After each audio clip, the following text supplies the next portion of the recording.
వైశాఖ పురాణము 26వ అధ్యాయము. నారాయణం నమస్కృత్య నరం చైవ నరోత్తమం దేవీం సరస్వతీం వ్యాసం తతో జయ ముదీరయేత్. వాల్మీకి జన్మ.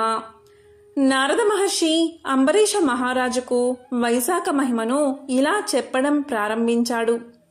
శృతదేవ ముని శృతకీర్తి మహారాజుకు శంఖవ్యాధుల సంవాదాన్ని చెప్పుతూ ఇలా పలికాడు. తమ ఎదురుగా ఉన్న మర్రి చెట్టు కూలడం, దాని తొర్ర నుండి వచ్చిన భయంకర సర్పం దివ్య రూపాన్ని ధరించి తలవంచి నమస్కారం చేసి నిల్చోవడం చూసి శంఖవ్యాధులిద్దరూ ఎంతో ఆశ్చర్యపోయారు. శంఖుడు ఆ దివ్య పురుషుణ్ణి చూసి, ఓయి, నీవెవరు?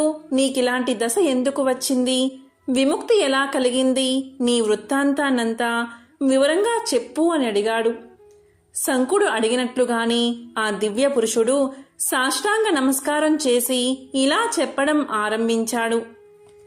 ఆర్య, నేను ప్రయోగ క్షేత్రమునందు బ్రాహ్మణుణ్ణి, కుశీదుడు అనే ముని యొక్క పుత్రుణ్ణి, మాటకారిని, రూప యవ్వనములు విద్యా సంపదలు కలవని గర్వించేవాడిని, చాలామంది పుత్రులు, అహంకారం కలవాడను. నా పేరు రోచనుడు. ఇటువంటి నాకు ఆసనము కూర్చునుట, శయనము పడుకునుట, స్త్రీ సుఖం, నిద్ర, జూదం, పనికిమాలిన ప్రసంగాలను చెయ్యడం, వడ్డీ వ్యాపారం చెయ్యడం నిత్య కృత్యాలు. జనులాక్షేపింతురని సంధ్యా వందనాధికాలను చేసినట్లు నటించేవాడిని. మోసము, ఆడంబరము తప్ప నాకు పూజలయందు శ్రద్ధ లేదు. ఇలా కొంతకాలం గడిచింది. ఒక వైశాఖ మాసమున జయంతుడు అనే బ్రాహ్మణోత్తముడు వచ్చి మా ఊరిలో ఉన్నవారికి వైశాఖ వ్రతాన్ని, ధర్మాలు మున్నగువానిని వివరిస్తూ ఉన్నాడు. స్త్రీలు, పురుషులు, బ్రాహ్మణాది చతుర్వర్ణాల వారు అందరూ కొన్ని వేల మంది వైశాఖ వ్రతాన్ని ఆచరిస్తూ ప్రాతకాల స్నానము, శ్రీహరి పూజ, కథా శ్రవణం మున్నగు పనులను చేస్తూ ఉన్నారు. జయంతుడు చెప్తున్న శ్రీహరి కథలను మౌనంగా శ్రద్ధాశక్తులతో వింటూ ఉన్నారు. నేను ఆ సభను చూడాలి అని వేడుక పడితిని. తలపాగా మున్నగు వానితో విలాస వేషమును ధరించి తాంబూలమును నములుతూ సభలోకి ప్రవేశించాను. నా ప్రవర్తన వల్ల సభలో వారందరికీ ఇబ్బంది కలిగింది. నేను ఒకరి వస్త్రాన్ని లాగుతూ, మరొకరిని నిందిస్తూ, వేరొకరిని పరిహసిస్తూ అటూ ఇటూ తిరుగుతూ హరికథా ప్రసంగానికి, శ్రవణానికి ఆటంకాన్ని కలిగించాను. ఇటువంటి దోషం వల్ల నా ఆయువు క్షీణించి రోగగ్రస్తుణ్ణి అయ్యాను, మరణించాను. మిక్కిలి వేడిగా ఉన్న నీటిలోనూ సీసంతోనూ నిండి ఉన్న నరకంలో చిరకాలం కాలకూట సాన్నిధ్యాన ఉండి 84 లక్షల జీవరాశుల యందు జన్మిస్తూ భయంకర సర్పాన్ని పొంది విశాలమైన ఈ మర్రి చెట్టు తొర్రలో ఆహారం లేక బాధపడుతూ 10,000 సంవత్సరాలు ఉన్నాను. దైవికంగా నీవు చెప్తున్న వైశాఖ మహిమను విని పాపాలను పోగొట్టుకుని శాప విముక్తున్నై దివ్య రూపాన్ని ధరించాను. నాకు ఇటువంటి భాగ్యాన్ని కలిగించిన నీకు కృతజ్ఞుణ్ణై ఇలా నమస్కారం చేశాను. స్వామి, మీరు నాకు ఏ జన్మలో బంధువులో తెలియదు. నేను మీకెప్పుడూ ఏ విధంగానూ సాయపడలేదు.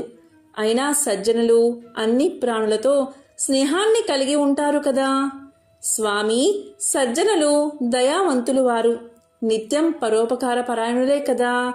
స్వామి, నాకు సదా ధర్మబుద్ధి కలిగేటట్లు, విష్ణు కథలను మరవకుండా ఉండేటట్లు అనుగ్రహించుము. నేత్రదోషం కలిగిన వానికి కాటుక సాయపడినట్లుగా ధనమదం కలవారికి, దరిద్రులు, మంచి నడవడిక గల సజ్జనుల సహవాసం మాత్రం సదా ఉండాలి అని ఆ దివ్య పురుషుడు శంఖమునిని బహువిధాలుగా ప్రార్థిస్తూ నమస్కరిస్తూ ఉన్నాడు. శంఖముని తనకు నమస్కారం చేసి ఉన్న దివ్య పురుషుణ్ణి తన బాహులతో పైకెత్తాడు. తన పవిత్రమైన చేతితో వాడిని స్పృశించి అతన్ని మరింత పౌత్రుడిగా చేశాడు. ధ్యాన స్థిమితుడై కొంతకాలం ఉండి వానిపై దయాపూర్ణుడై వానికి ముందు కలుగబోవు జన్మను ఇలా వివరించాడు. ఓయి వైశాఖ మాస మహిమను వినడం వల్ల, శ్రీహరి మహిమను వినడం వల్ల నీ పాపాలన్నీ తొలగిపోయాయి. నీవు దశార్ణ దేశమున వేదశర్మ అనే బ్రాహ్మణుడుగా జన్మిస్తావు.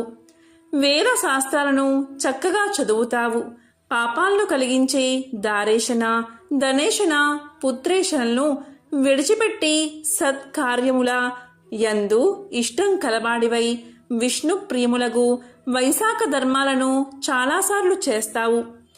సుఖ దుఃఖాది ద్వంద్వాలను విడిచిపెట్టి నిస్సంగుడువై నిరూఢుడవై గురుభక్తి ఇంద్రియ జయము కలవాడై సదా విష్ణు కథా శక్తుడు కాగలవు. ఇలా ఉండి సర్వబంధాలను విడిచి సర్వోత్తమమగు శ్రీహరి పదమును చేరగలవు. నాయనా భయపడకు, నీకు నా అనుగ్రహమున శుభం కలుగగలదు. హాస్యంగా కాని, భయముగా కాని, కోపం వల్ల కాని, ద్వేష కామాల వల్ల కాని, స్నేహం వల్ల కాని శ్రీహరి నామాన్ని ఉచ్చరిస్తే సర్వ పాపాలు నశిస్తాయి. శ్రీహరి నామాన్ని పలికిన పాపాత్ములను శ్రీహరి పదమును చేరుతారు సుమా. ఇలాంటి స్థితిలో శ్రద్ధాభక్తులతో జితేంద్రియులై జితక్రోధులై శ్రీహరి నామాన్ని ఉచ్చరించిన వారికి శ్రీహరి పదమేల కలగదు. శ్రీహరిపై భక్తియే కలిగి సర్వధర్మాలను విడిచిన వారైనా సరే శ్రీహరి పదాన్ని చేరుకుంటారు. ద్వేషాదులచే శ్రీహరిని సేవించిన వారు పూతన వలె శ్రీహరి స్థానాన్ని చేరుకుంటారు. సజ్జన సహవాసము, సజ్జని సంభాషణ మున్నగునవి తప్పక ముక్తిని కలిగిస్తాయి.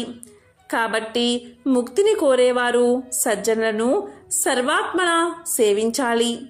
శ్లోకమున దోషాలున్నా శ్రీహరి నామం ఉన్నచో సజ్జనులు ఆ శ్రీహరి నామాన్నే తలచి ముక్తిని పొందుతారు.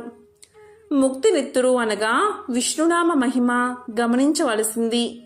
శ్రీహరి భక్తులకు కష్టమును కలిగించు సేవను కోరడు. అధిక ధనాన్ని, రూప యవ్వనాలను కోరడు. శ్రీహరిని ఒక మారు స్మరించిన సర్వోత్తమమగు వైకుంఠ ప్రాప్తిని కలగజేస్తాడు. అలాంటి భక్త సులభుని, దయాళువును విడిచి మరెవరిని శరణు కోరతాము? కాబట్టి దయానిధి, జ్ఞానగమ్యుడు, భక్త వత్సలుడు, మనఃపూర్వకముగు భక్తికే సులభుడు, అవ్యయుడు అయిన శ్రీమన్నారాయణ శరణు పొందుదాము. నాయనా, వైశాఖ మాసానికి చెందిన ధర్మాలన్నిటినీ యథాశక్తిగా ఆచరించు. జగన్నాథుడగు శ్రీహరి సంతసించి నీకు శుభాన్ని కలిగిస్తాడు అని శంకుడు దివ్య రూపధారిని ఉద్దేశించి పలికాడు. అప్పుడు ఆ దివ్య పురుషుడు కిరాతుని చూసి ఆశ్చర్యపడి మరలా శంకుడితో ఇలా అన్నాడు: శంఖముని, దయా స్వభావం గల నీచే అనుగ్రహించబడి ధన్యుణ్ణి అయ్యాను. నాకు గల దుర్జన్మలు నశించాయి. నీ అనుగ్రహమున ఉత్తమ గతిని పొందగలను అని పలికి శంకుడి ఆజ్ఞను పొంది స్వర్గానికి పోయాడు. కిరాతుడు శంఖమునికి ఉపచారాలను భక్తి శ్రద్ధలతో ఆచరించాడు. శంఖముని నాటి సాయంకాలం రాత్రిని కిరాతునకు భక్తిని కలిగించే మహిమాన్వితములగు శ్రీహరి కథలను చెప్పుతూ గడిపాడు. బ్రహ్మ ముహూర్తమున లేచి కాలకృత్యాలు తెచ్చుకుని సంధ్యావందనాది కాలను శ్రీహరి పూజను చేశాడు. పరిశుద్ధుడగు కిరాతునకు తారకమగు రామ అను 2 అక్షరాల మంత్రాన్ని ఉపదేశించాడు. నాయనా, శ్రీహరి యొక్క ఒక్కొక్క పేరును అన్ని వేదాల కంటే ఉత్తమం. అలాంటి భగవన్నామములు ఎన్నిటికంటే సహస్రనామాలు ఉత్తములు. అలాంటి సహస్రనామాల కంటే రామనామం ఒక్కటే ఎంతో ఉత్తమం. కాబట్టి రామనామంచే నిత్యము జపిస్తే సకల శుభాలు కలుగుతాయి. వైశాఖ ధర్మాలను బతికి ఉన్నంత వరకు ఆచరించాలి.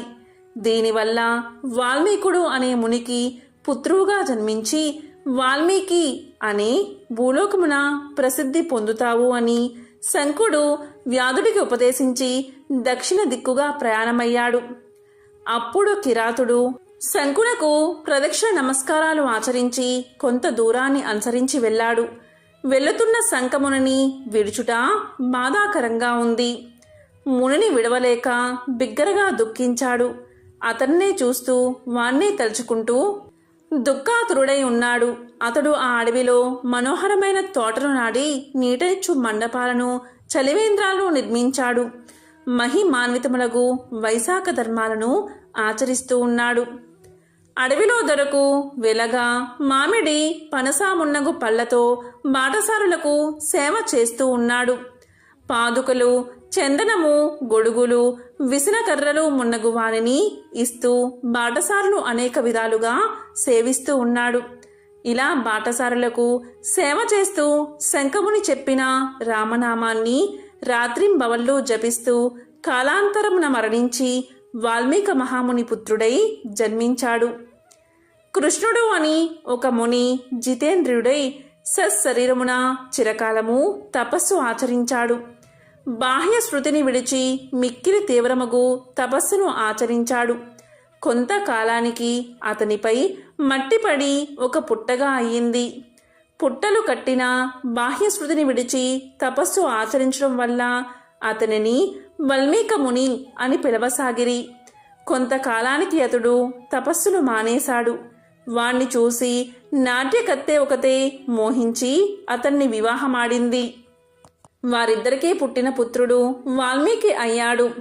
అతడే దివ్యమైన రామకథ గంగా ప్రవాహమును భూమిపై ప్రవహింపచేశాడు.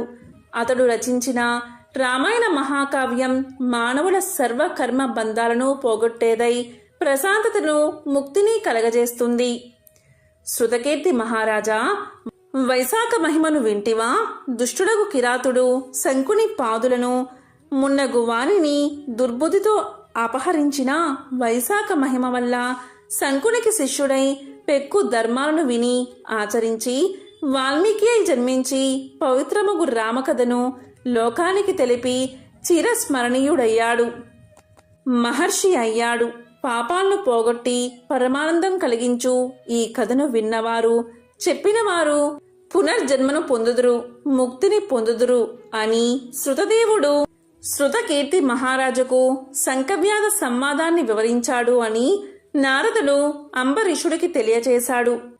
వైశాఖ పురాణము 26వ అధ్యాయము సంపూర్ణం.